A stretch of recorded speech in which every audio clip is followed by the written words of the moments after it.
Hello बच्चों। तो आज हम लोग केमिकल काइनेटिक्स चैप्टर्स के रिलेटेड कुछ क्वेश्चंस की बात करेंगे। जैसे जीरो ऑर्डर रिएक्शन को लेकर क्वेश्चन पूछा जाता है, फर्स्ट ऑर्डर रिएक्शन। तो जैसे जीरो ऑर्डर रिएक्शन में पूछा जाएगा, आपको हाफ लाइफ दे दिया जाएगा और पूछेगा कि बताइए 60% रिएक्शन जो है कितने टाइम में जो है कंप्लीट होगा, या 50% रिएक्शन कितने टाइम में कंप्लीट होगा। इसी तरह फर्स्ट ऑर्डर रिएक्शन में पूछे जाते हैं। तो इसके हम लोग कुछ ट्रिक्स की बात करेंगे, ठीक है। जैसे पहले मैं जीरो ऑर्डर रिएक्शन की बात करूं। Zero order reaction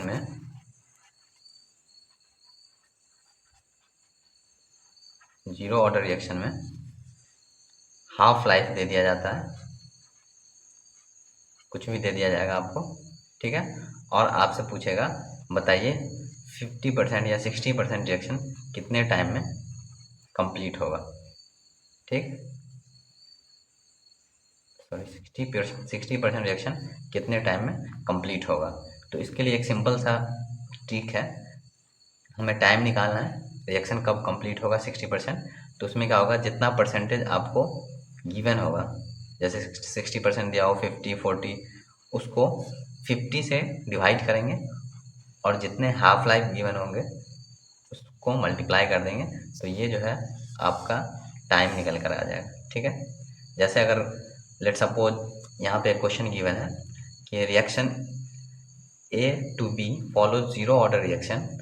Find time required for completion of 60% reaction, और हाफ लाइफ दिया हुआ है 2 मिनट। तो यहाँ पे ऐसे निकल जाएगा, टाइम इक्वल टू 60% गिवन है टाइम, 50 इंटू हाफ लाइफ दिया हुआ 2 मिनट, ठीक है। तो इसको हम लोग क्या करेंगे, 0 से 0 कैंसिल, तो क्या आएगा 12/5। तो यहाँ पे आपका आंसर आ जाएगा 2.4 मिनट, ठीक है। अब देखते हैं, तो ये थी जीरो ऑर्डर रिएक्शन में टाइम निकालने का ट्रिक।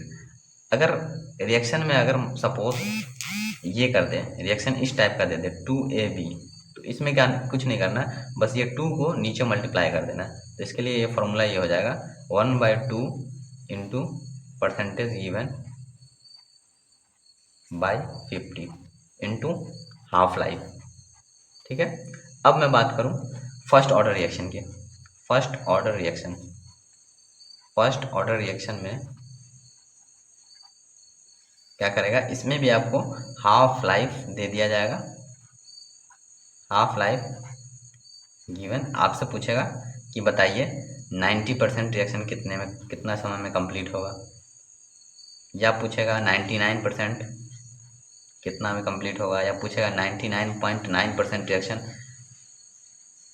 कितना समय में कंप्लीट होगा, या पूछेगा आपको 99.99%। इस तरह का पैटर्न अक्सर पूछा जाता है, इसके अलावा नहीं पूछा जाता। 90% या 99% यही पैटर्न देखा जाता है, ठीक है।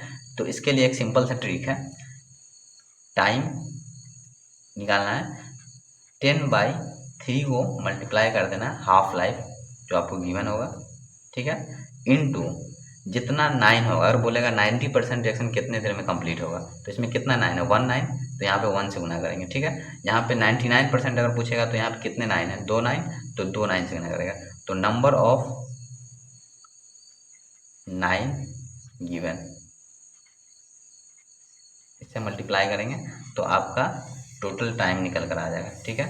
तो यहाँ पे अगर हम इसके रिलेटेड क्वेश्चन देख लूँ,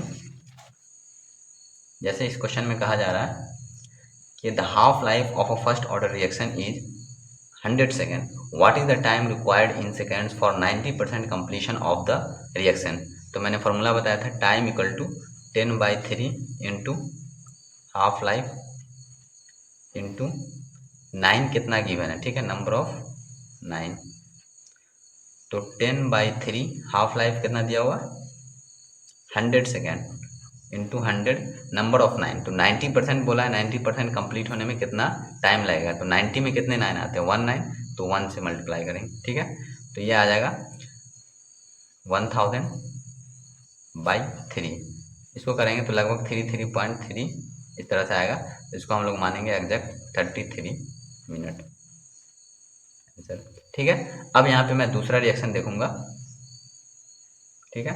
इस रिएक्शन में कहा जा रहा है for a first order reaction, ये तो फर्स्ट क्वेश्चन।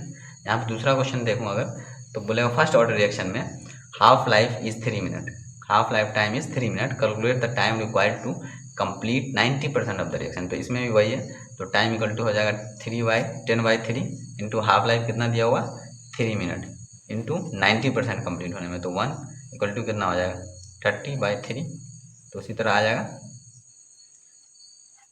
10 मिनट। ठीक है, तो ये रहा आपका आंसर। अब जो है कुछ इस तरह का क्वेश्चन पूछा जाएगा आपसे, रेट कांस्टेंट दे दिया जाएगा, रेट कांस्टेंट दे दिया जाएगा और आपसे पूछा जाएगा order of reaction, order of reaction पूछा जाएगा। ठीक है, तो इसका एक सिंपल सा ट्रिक है, ऑर्डर इक्वल टू हो जाएगा power of litre, power of litre minus power of time. Rate constant देगा तो उसमें जाहिर सी बात है लीटर होगा, टाइम होगा। ठीक है, तो पावर ऑफ लीटर, लीटर का जितना पावर होगा उसको माइनस करेंगे टाइम के पावर से। ठीक है, जैसे यहाँ पे क्वेश्चन है identify the reaction order from each of the flowing rate constant. तो यहाँ पे के दिया हुआ 2.3 इंटू 10⁻⁻5 लीटर पर मोल पर सेकेंड, पर मोल पर सेकेंड। तो फॉर्मूला क्या था अपने पास, order equal to power of litre minus power of time. तो पावर ऑफ लीटर क्या दिया हुआ लीटर, पावर ऑफ लीटर दिया हुआ -1 और माइनस करना है किसको, पावर ऑफ टाइम से, क्या होगा पावर ऑफ टाइम -1, तो माइनस माइनस प्लस हो जाएगा +1 और -1, तो ये हो जाएगा जीरो ऑर्डर रिएक्शन। ठीक है, इसी तरह दूसरा दिया हुआ के की वैल्यू 3 इंटू 10⁻⁻4 पर सेकेंड, और फॉर्मूला क्या था ऑर्डर निकालने का, power of litre minus power of time. तो यहाँ पे तो लीटर है नहीं, टाइम दिया हुआ, तो पावर ऑफ लीटर 0 मान लेंगे, माइनस पावर ऑफ टाइम -1, तो आ जाएगा +1, मतलब फर्स्ट ऑर्डर रिएक्शन। तो इससे ऑर्डर पता चल गया, जीरो ऑर्डर रिएक्शन और फर्स्ट ऑर्डर रिएक्शन। ठीक है, अब दूसरा क्या पूछेगा आपसे, यूनिट दे दिया जाएगा, unit of rate constant, sorry unit of rate constant पूछा जाएगा, यूनिट बताइए रेट कांस्टेंट का। ठीक है, तो इसका फॉर्मूला होता है unit of concentration, unit of concentration 1 minus n unit of time, unit of time to the power -1। ठीक है, तो अगर जीरो ऑर्डर रिएक्शन होगा, ये जो n की वैल्यू होगी ये डिपेंड करेगा ऑर्डर ऑफ रिएक्शन के लिए। तो अगर जीरो ऑर्डर रिएक्शन होगा, जीरो ऑर्डर रिएक्शन, तो n की वैल्यू 0 आएगी। ठीक है, n की वैल्यू 0 आएगी, तो इस फॉर्मूला पे पुट करेंगे यूनिट ऑफ कॉन्सेंट्रेशन। तो यूनिट ऑफ कॉन्सेंट्रेशन क्या होता है, मोल पर लीटर, मोल पर लीटर। ठीक है, 1 माइनस, अब क्या है जीरो ऑर्डर रिएक्शन, तो n क्या लेंगे 0 माइनस n की वैल्यू 0। अब unit of time, unit of time क्या होता है, सेकेंड इनवर्स। ठीक है, तो यहाँ पे क्या आएगा, इसका निकल के आ जाएगा मोल पर लीटर पर सेकेंड। ठीक है, ये निकल गया है जीरो ऑर्डर रिएक्शन में यूनिट ऑफ रेट कांस्टेंट का। ठीक है, अगर फर्स्ट ऑर्डर रिएक्शन होगा, फर्स्ट ऑर्डर रिएक्शन, तो n की वैल्यू 1 लेंगे। ठीक है, और क्या हो जाएगा यूनिट ऑफ कॉन्सेंट्रेशन क्या होगा, मोल पर लीटर 1, और n की वैल्यू यहाँ पे फर्स्ट ऑर्डर में 1 लेंगे, तो 1 माइनस 1, और यूनिट ऑफ टाइम, तो यूनिट ऑफ टाइम क्या होता है, टाइम का यूनिट सेकेंड इनवर्स। ठीक है, तो यहाँ पे 1 माइनस 1 0 हो जाएगा, और सब जानते हैं हम लोग लॉ ऑफ एक्सपोनेंट कहता है किसी का भी पावर 0 इक्वल टू 1, वैल्यू क्या आ जाएगी 1, कुछ नहीं होगा मतलब 1 हो जाएगा, और तो बचेगा क्या सेकेंड इनवर्स, तो टोटल सेकेंड इनवर्स। तो इसका फर्स्ट ऑर्डर रिएक्शन में यूनिट ऑफ रेट कांस्टेंट क्या आता है, सेकेंड इनवर्स, और जीरो ऑर्डर रिएक्शन में मोल पर लीटर पर सेकेंड। ठीक है, तो ये थी कुछ ट्रिक्स